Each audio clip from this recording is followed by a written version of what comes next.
It's just silly. Interesting stuff. All right. You remember Luna? You remember I told you the one guy I know lost 100 million US dollars. It was a good thumbnail. So, well, I think Bianca made me too big. I should be a lot smaller in the bottom, personally. I like it. I But think it's good. you like it. All right. Anything bigger. If So anything bigger.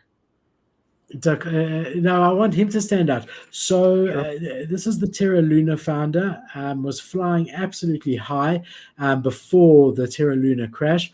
Was also very cocky, to be quite honest, about his success, daring people to try and bring him down, his blockchain down, and all the rest. I think possibly the success got to him.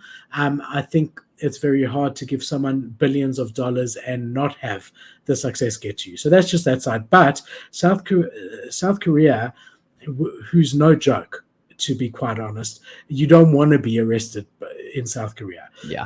Has issued an arrest warrant against Do Kwon. Officially issued an arrest warrant against him. Regulators around the world have been carrying out investigations against Terraform Labs and his founder Do Kwon and other related parties. Earlier this year, Terra Luna and its native stablecoin UST shed most of their value. This resulted in massive losses for investors. The same had a ripple effect on the broader ecosystem and the market as a whole, and this led to the market becoming extra choppy. Pre the latest development, South Korean authorities have issued a warrant of arrest for Do Kwon, indicating that they intend to arrest the Terra founder. Recent Bloomberg reporter noted the court in Seoul issued a warrant for Do Kwon and 5 others, according to a text message from the prosecutor's office. Saying that he violated the Capital Violation Act. Again, this is just an arrest warrant. Doesn't, once that happens, there's obviously trials and things like that. If it happens, they have to, he might, I don't know, leave. I don't know if he's there, whatever it may be. However, it is interesting. And yeah, I mean, look, I don't know enough about whether the collapse of Terra Luna was intentionally done and if it was his fault. The shows that I watch, including this guy who lost $100 million, the show's called Crypto Banter. The guys run Nunye. They've got an incredible crypto show. They've got, I think, over a million followers. Run used to be on CNBC. He was the first crypto show on CNBC. He's a South African guy, was very successful in business, retired, sold out his marketing company for hundreds of millions of rands and put everything into crypto. And he was a big supporter of Luna and Do Kwon, and he lost over $100 million US dollars personally. Ran Nunye, there's actually a very interesting video where he speaks about that day and what it went through his mind and how he bounced back and all the rest of it, which I highly suggest that you watch. Very interesting. However, he was very much behind him. So he and I listen to him almost daily, Crypto Banter. I really do enjoy it, and it's entertaining and there's good facts. So he was saying, closer to the time of this, a few months ago, that it does appear that there was a lot of money being taken out by Do Kwon. This is all alleged. I don't know for sure, but he seemed to be pretty sure about it. Whatever it may be, interesting, good to see, I think. If there is wrongdoing, good to see. If not, hopefully he'll be given a fair trial if he's ever caught. Don't know. What do you think? Well, it looks like Ziggy says he allegedly sold all his Luna assets a few months before the crash, so potentially he had some insider knowledge about something going on. So if that's true, then he's probably going to get fucked. This reminds me of. It's alleged, right? Yeah, it's alleged. Yeah. This reminds me of the Quadriga. Do you know Quadriga's story? No.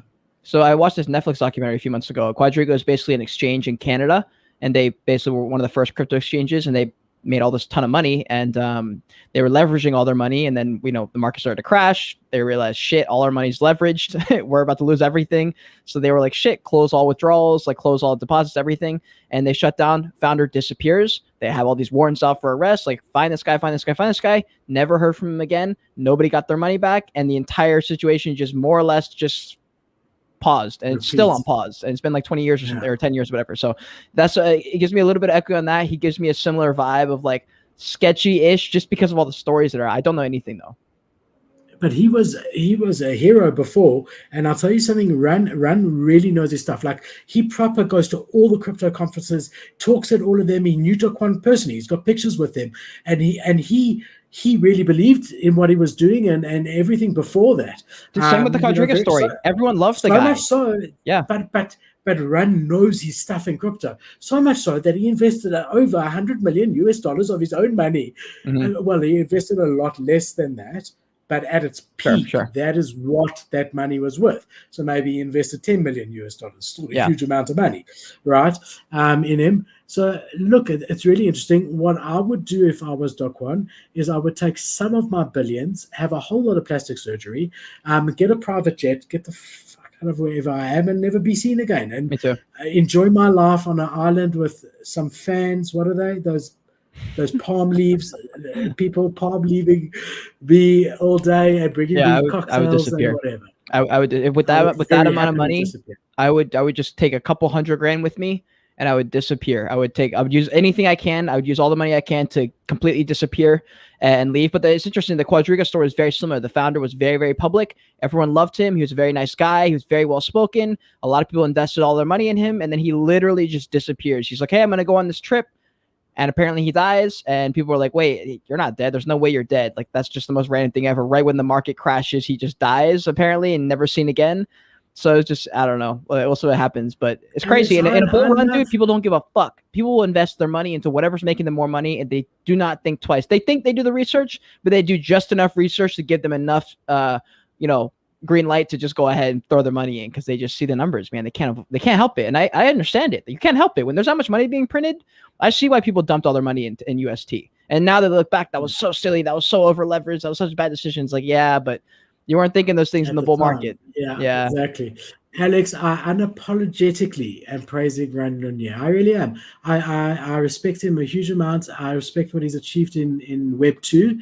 And I respect anyone who comes out every day and makes content. And he makes a lot of content and builds something. And he's built something fantastic in Crypto Banter.